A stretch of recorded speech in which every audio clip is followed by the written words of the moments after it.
Deborah, do you think it's likely that they strike a deal by Friday, in the sense that we don't even have a great amount of detail on the Mexico-US side of the deal? Well, I think it's going to be interesting. Clearly, the Canadians have been involved in the negotiations up until about May, and then they started moving to bilaterals with the Mexicans. And now the question is, how much detail has the Canadian side been getting about those bilateral talks, and how quickly can they plug into that and get their own issues addressed before we have a three-way agreement? That's tricky.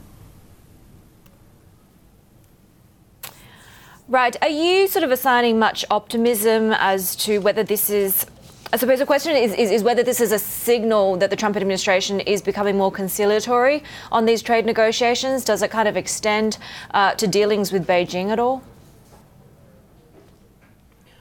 No, I think these are entirely different issues. I think that the Trump administration needs a win, and they need a win on Nafta, and they need one now so that they have, first of all, a victory that they can declare to their voters that they have, in fact, come home with big trade deals that were promised.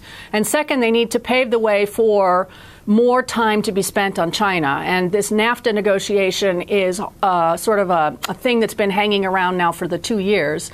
And they need to get that wiped away so that they have time and energy to focus on the bigger battle, which is with China.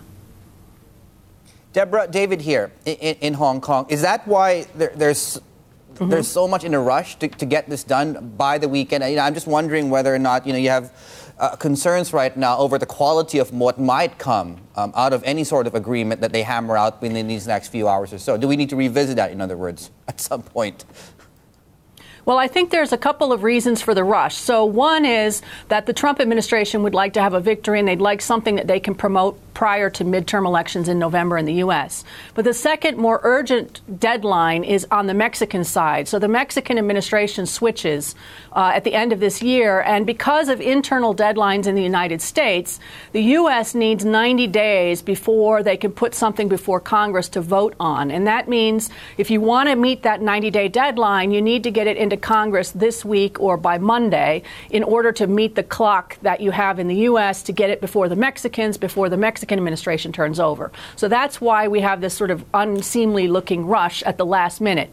But that's typical in trade negotiations. Trade negotiations, which can amble along for 10 years, suddenly become an all-night marathon at the end, no matter who you're negotiating with or where, whether it's 2 countries or 164. It's always a last-minute, overnight marathon session at the end.